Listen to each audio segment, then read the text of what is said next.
Hello everyone, स्वागत है आपके मेरे यूट्यूब चैनल आरएमपीसी राजस्थान मैथ्स प्रतियोगिता क्लासेज में, जिसके अंतर्गत मैं आपको राजस्थान की विभिन्न प्रतियोगिता परीक्षाएं जैसे RS, first grade, third grade, पटवार, बीडीओ, एलडीसी, सीईटी, महिला पर्यवेक्षक, चतुर्थ श्रेणी आदि परीक्षाएं जिनमें गणित पूछी जाती है और आरपीएससी, आरएसएस भी आयोजित करवाती है, उन सभी परीक्षाओं के जो टॉपिक्स हैं गणित के, उन टॉपिक्स को एक एक करके मैं यहाँ अध्ययन करवा रहा हूँ और उन पर आधारित जो महत्वपूर्ण सवाल हैं उनको यहाँ हल करवा रहा हूँ। पिछली दो क्लासों में अपन चक्रवर्ती ब्याज के बारे में और उससे कुछ महत्वपूर्ण प्रश्न कर चुके हैं, और भी जो कुछ और प्रकार के प्रश्न बचते हैं जो परीक्षाओं में पूछे जाते रहे हैं, उन प्रकार के प्रश्नों को अपन हल करते हैं। तो चलिए शुरुआत करते हैं। 5,000 रुपए का 10% वार्षिक दर से 3 वर्ष के चक्रवृद्धि ब्याज तथा साधारण ब्याज का अंतर कितना होगा? यह सवाल पटवार 2011 में पूछा गया। इस प्रकार के प्रश्न बार बार परीक्षाओं में पूछे जाते रहे हैं, जहां चक्रवृद्धि ब्याज और साधारण ब्याज का अंतर पूछा जाता है। तो इन सवालों को कैसे करते हैं? 5,000 रुपए 10% कितने सालों के लिए? 1 साल, जैसे अपन करते हैं वैसे करना है। 10% के हिसाब से 3 साल का अंतर निकालना है। हमेशा आपको ध्यान है 10% निकालना मतलब किसी संख्या का 0 हटाना। तो पहला साल हो जाएगा 500 रुपए, दूसरे वर्ष वापस 5,000 का 10% ब्याज लगेगा 500 रुपए, परंतु दूसरे वर्ष पहले साल के जो साधारण ब्याज तो 500 ही लगेगा, परंतु दूसरे वर्ष ब्याज पर भी ब्याज लगेगा, वही अपना क्या है? चक्रवर्ती ब्याज। तो 500 का 10% हो गया 50। फिर जब तीसरा वर्ष आता है तब इस पर तो लग गया थे, फिर इस पर भी 500 पर ब्याज लगेगा 50 रुपए, फिर इस 500 पर भी 10% लगेगा 5 रुपए 50 रुपए, फिर इस 50 पर भी 10% लगेगा 5 रुपए। तो ये तो हो गया तीनों साधारण ब्याज और ये हो गया चक्रवर्ती ब्याज भी जुड़ गया, मतलब पूरा का पूरा। तो अंतर कितना हुआ? 50 50 50 और 5 155 रुपए। बिल्कुल पटवार 2011 का प्रश्न है। ऐसे ही प्रश्न बार बार परीक्षाओं में पूछे जाते रहे हैं। बहुत ही आसान सवाल है। 4,000 रुपए पर 5% वार्षिक ब्याज की दर से 3 वर्ष के चक्रवर्ती ब्याज और साधारण ब्याज का अंतर क्या होगा? एचएम हेडमास्टर 2021 की परीक्षा में पूछा गया है। 40,000 रुपए है, जिसमें 5% लगाना है 1, 2 और 3 सालों के लिए। एक एक लिखते जाते हैं। तो 40,000 का पहले साल टोटल ब्याज लगेगा, इसका 5%, यानी कि इसका 10% हुआ कितना? 1 0 हटा 4,000, तो 10% यानी कि 5% आधा, 4,000 का आधा 2,000। फिर दूसरे साल इसका 5% लगेगा 2,000, फिर ब्याज पर भी ब्याज लगेगा 2,000 का 5% 200, इसका 10% 200 और 200 का आधा 100 रुपए। बिल्कुल। फिर तीसरा साल 40,000 का 5% 2,000, फिर 2,000 का 5% 100, फिर 2,000 का 5% 100, फिर 100 का 5%। बिल्कुल समझ में आ रहा होगा कितना? 5। कैसे निकालते हैं 100 का 5%? 100 × 5 बटेवा 100। और वैसे भी 5% निकालना है तो पहले 10% निकाल दो। 100 का 10%, 1 0 हटा तो 10 और 5% यानी आधा करना तो 10 का आधा 5। तो अंतर कितना हुआ? बिल्कुल 100 100 200 और 5 305 रुपए का अंतर हुआ। एचएम 2021 का सवाल है। चलिए नेक्स्ट सवाल की ओर बढ़ते हैं। चलो बिल्कुल एक कंसेप्ट आपको याद करना है, क्योंकि इसमें क्या होता है, जब क्या कर रखा हो, अंतर तो दे रखा हो, साधारण ब्याज और चक्रवर्ती ब्याज का अंतर दे रखा हो, परंतु आपको पूछ लेता है कि मूलधन क्या होगा या फिर किस दर से लग रहा है। तो ऐसा जब भी आ जाए 2 वर्ष के लिए, कितने वर्ष के लिए? 2 वर्ष के लिए, तो ऐसे सवालों को हल करने के लिए चक्रवर्ती ब्याज और साधारण ब्याज का अंतर दे रखा है तो मूलधन पूछ लेता है या फिर दर पूछ लेता है। तो एक उसका छोटा सा सूत्र है, वो अपने को याद करना है ताकि सवालों को जल्दी कर सकें। अंतर बराबर क्या होता है? मूलधन इंटू दर बटे 100 का स्क्वायर।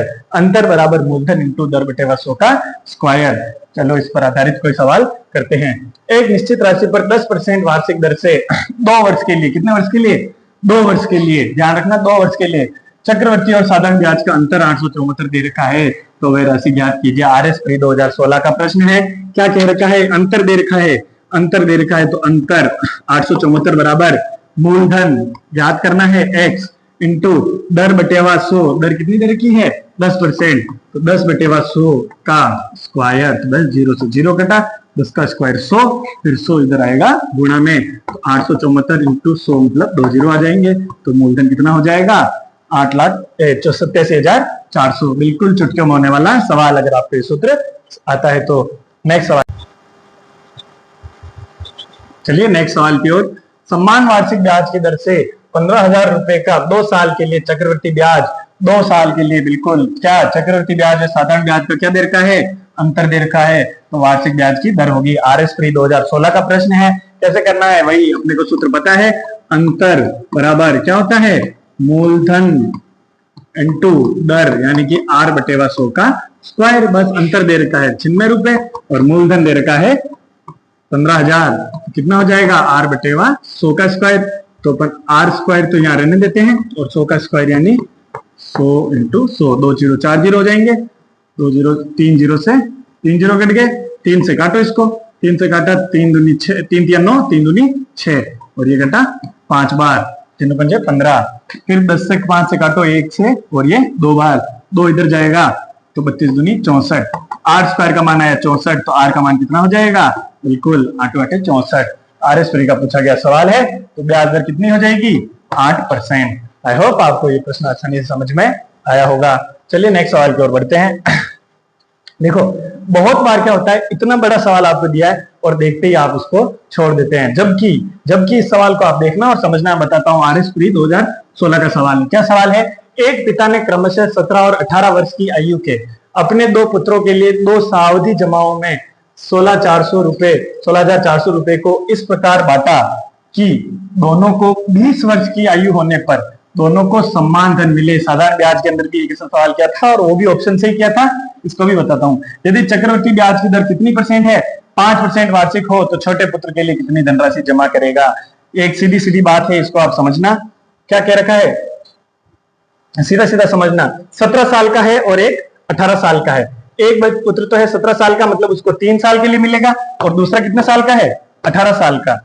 यानी कि एक तो है 17 साल का और एक है 18 साल का, तो इसको तो 3 साल तक ब्याज मिलेगा और इसको 2 साल तक मिलेगा, बिल्कुल 2 साल तक मिलेगा। अब ध्यान रखना, अगर इसको 3 साल तक के लिए मिल रहा है तो इसको पैसे कम देने होंगे, और इसको पैसे 2 साल के लिए ही मिल रहा है तो इसको ज्यादा देने होंगे। तभी तो दोनों को जब ये 20 साल के होंगे तब दोनों को पैसे बराबर मिल जाएंगे। सीधा सा सिर्फ इतना सा कंसेप्ट था कि इसको तो कम देने होंगे और इसको ज्यादा देने होंगे, क्योंकि इसको ब्याज 3 साल तक मिल रहा है और इसको 2 साल तक ही मिल रहा है, और पैसे दोनों के बराबर करने हैं। तो ध्यान रखना, 16,400 टोटल देने हैं, तो 16,400 का आधा होता है 8,200 रुपए। तो जो छोटा है 17 साल का, उसको कम पैसे देने होंगे, मतलब आधे से कम देने होंगे, और इसको आधे से ज्यादा देने होंगे। तो 8,200 से तो कम देने होंगे। अब आप ऑप्शन चेक करो, पहला 10,000 दे सकते हैं क्या, नहीं दे सकते हैं। 8,400 दे सकते हैं, नहीं दे सकते हैं। 8,200 दे सकते हैं क्या, नहीं दे सकते हैं। इससे कम देने हैं। 8,200 से नीचे का ऑप्शन सिर्फ एक ही बचा। RS प्री 2016 का सवाल कुछ भी हल नहीं किया, सिर्फ और सिर्फ आपने कॉमन सेंस लगाया और उसी से आपका ऑप्शन नंबर 4 सही हो गया। एक्यूरेट आंसर अपन ने नहीं निकाला है, परंतु 3 ऑप्शन गलत है तो चौथा ही सही बचा।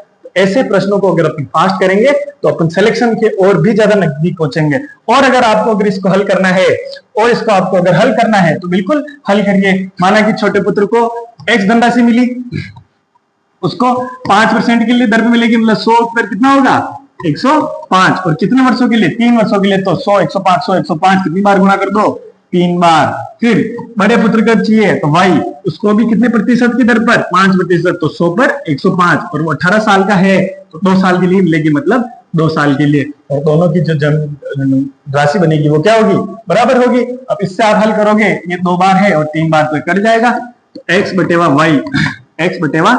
y, ये क्या हो जाएगा, ये इधर जाएगा, ये तो है 20 बार और ये 21 बार, ये कटेगा 20 बटेवा 21।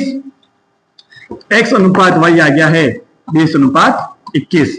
अब क्या करना है, x का छोटे का भाग पूछा है तो छोटे का भाग है 20, और टोटल भाग कितना है, 20 और 21 41। अनुपात वाली क्लास में आपने बहुत अच्छे से पढ़ा होगा।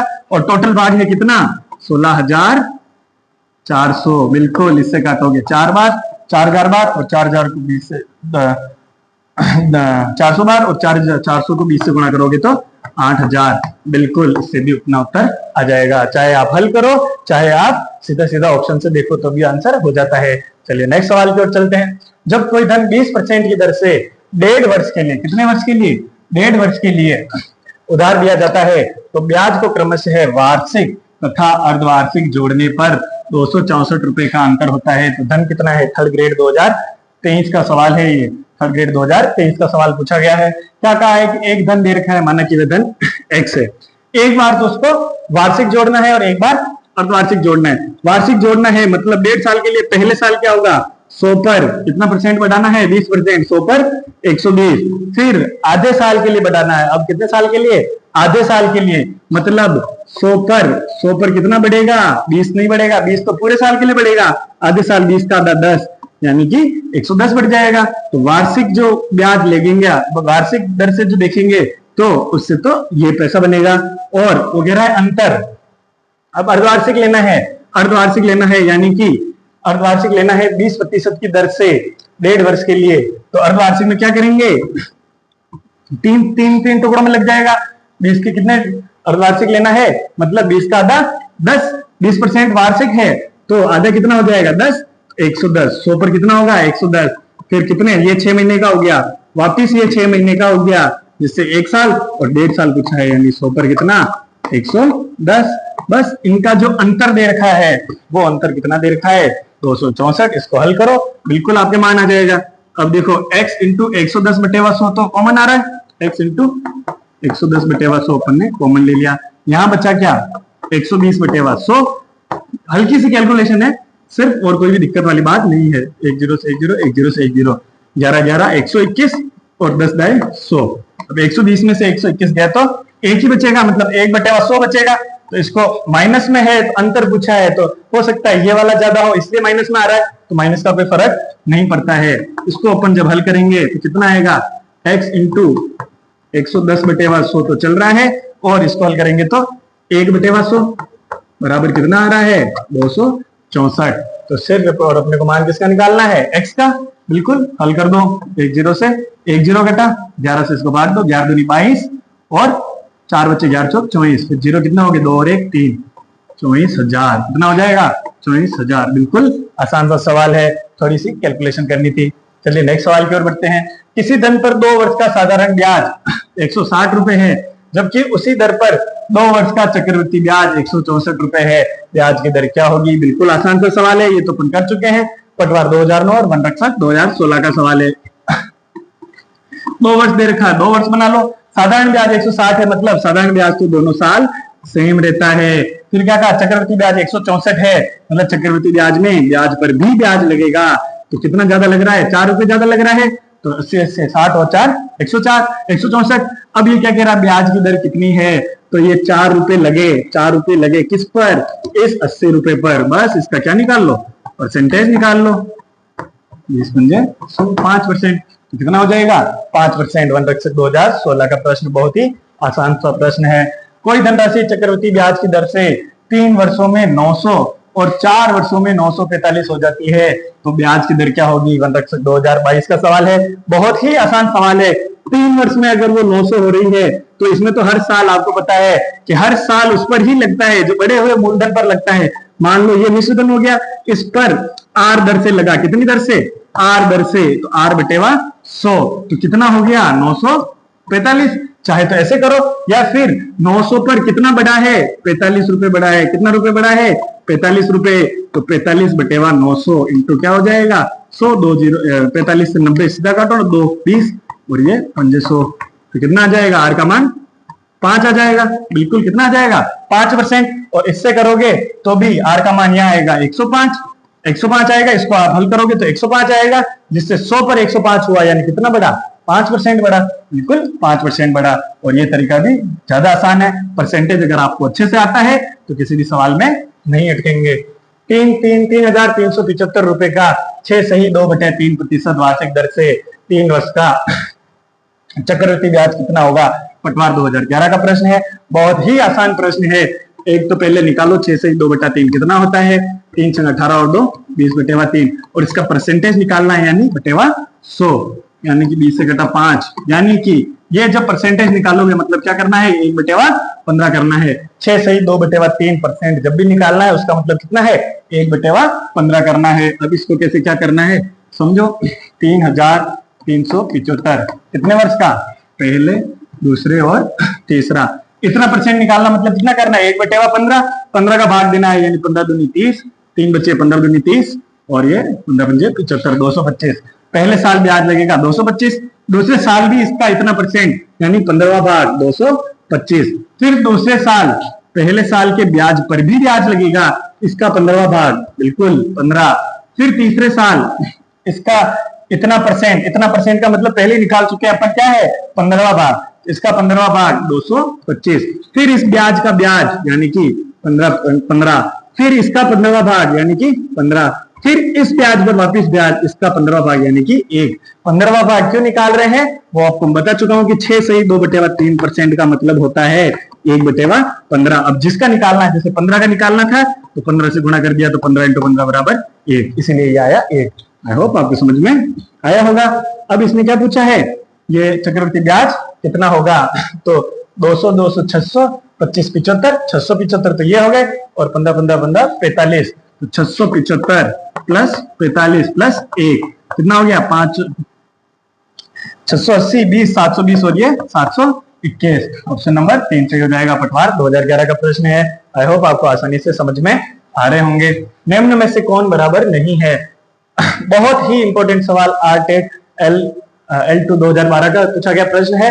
ये एक ऐसा प्रश्न है जिससे आपको अगर दर अर्धवार्षिक दे रखी हो, त्रैमासिक दे रखी हो, किसी भी प्रकार से दे रखी हो, उसके सारे के सारे कंसेप्ट इस प्रश्न से क्लियर हो जाएंगे। मेरा पर्सनल फेवरेट सवाल है। कौन बराबर नहीं है, सारे निकालने हैं। इसके 4 ऑप्शन दे रखे हैं जो आगे के पेज पे है, उसको निकालना है कि उस चक्रवृद्धि ब्याज के जो 48,000 रुपए पर 3 वर्ष की 5% की दर से वार्षिक हिसाब से लगाया जाए। देखो इसमें कितना हो जाएगा, मूलधन 5% से कितना 3 वर्ष के लिए, तो 100 पर कितना हो जाएगा 105, 100 पर कितना हो जाएगा 105, फिर तीसरे वर्ष में वापिस 100 पर कितना हो जाएगा 105। तो पहला इसके अगर बराबर कौन सा नहीं आ रहा है, इसके बराबर कौन सा नहीं आ रहा है, बस चेक करते जाओ। पहले ऑप्शन आता है चक्रवृद्धि ब्याज 48,000 रुपए पर 1.5 वर्ष के लिए 10% की दर से 6 महीने के हिसाब से। अब देखो साल का 10% है तो 6 महीने का आधे साल का कितना हो जाएगा 5%। साल को 2 टुकड़ों में बांटा है, 6 महीने में बांटा है 2 टुकड़ों में, तो दर को भी कितने टुकड़ों में बांट दो 2 महीने में, तो 5% को अपने को लगाना है।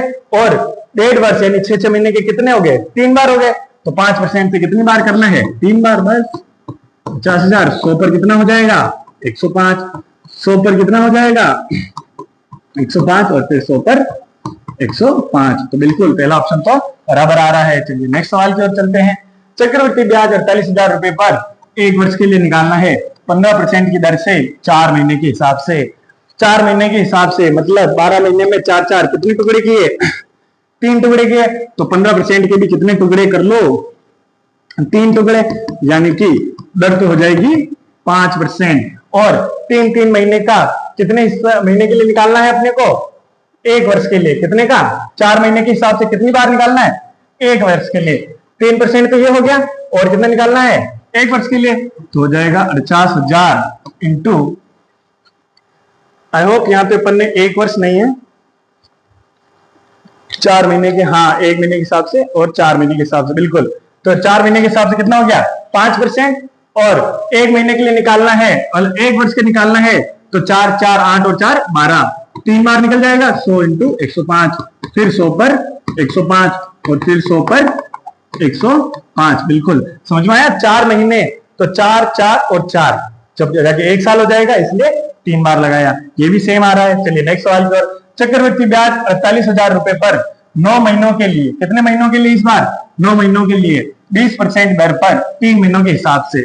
अब देखना 3 महीनों में बांटा है, मतलब 4 टुकड़े किए साल के 4 टुकड़े किए, तो दर के भी कितने टुकड़े कर दो 4 टुकड़े, तो 20/4 बराबर 5%, दर तो चल जाएगी 5%। 50,000 इंटू, अब 100 पर कितना होगा 105, पर अब कितने महीनों के लिए होगा 9 महीनों के लिए, तो 3 महीने और 3 महीने 3 बार चलाना है। बिल्कुल, तो कितना कर दो 100 इंटू 105, 100 इंटू 100 के ऊपर 105। बिल्कुल, ये भी क्या आया सेम आया। चलिए नेक्स्ट ऑप्शन की ओर। 3 सही है वैसे, तो चौथा अपना गलत होगा, फिर इसको भी चेक कर लो। 48,000 रुपए पर 1 वर्ष के लिए 15% की दर से 6 महीने के हिसाब से। 6 महीने है मतलब साल के कितने टुकड़े किए 2, तो दर के भी 2 टुकड़े कर दो, 15 का आधा 7.5%, तो 48,000 तो है। अब कितने 1 वर्ष के लिए निकालना है और 6 महीने के हिसाब से, मतलब 2 साल हो गए, समय दुगना हो गया, 2 बार हो गया, मतलब 100 पर कितना हो गया 107.5, ये 6 महीने का हो गया। फिर वापिस 100 पर 107.5, ये ऑप्शन अपना क्या हो गया चाहे अलग हो गया तो ये वाला ऑप्शन इसके बराबर नहीं होगा। आई होप आपको जो वार्षिक दर है उसको अर्धवार्षिक, त्रैमासिक या फिर 4 महीनों में टुकड़े करना वो आपको अच्छे से समझ में आया होगा। और चक्रवृद्धि ब्याज के जितने भी प्रकार के प्रश्न बनते हैं और परीक्षाओं में पूछे गए हैं सभी प्रकार के प्रश्न मैंने करवा दिए हैं। और भी आप इस पर अच्छे से अच्छे प्रैक्टिस करिएगा, जितने प्रश्न आप करेंगे उतने ही सिलेक्शन के नजदीक पहुंचेंगे। धन्यवाद, आपको अच्छे से समझ में आया होगा और नेक्स्ट क्लासों में अपन नेक्स्ट टॉपिक को लेकर आएंगे। धन्यवाद, साथ बनिए रहेगा और सब्सक्राइब और शेयर कीजिएगा। धन्यवाद।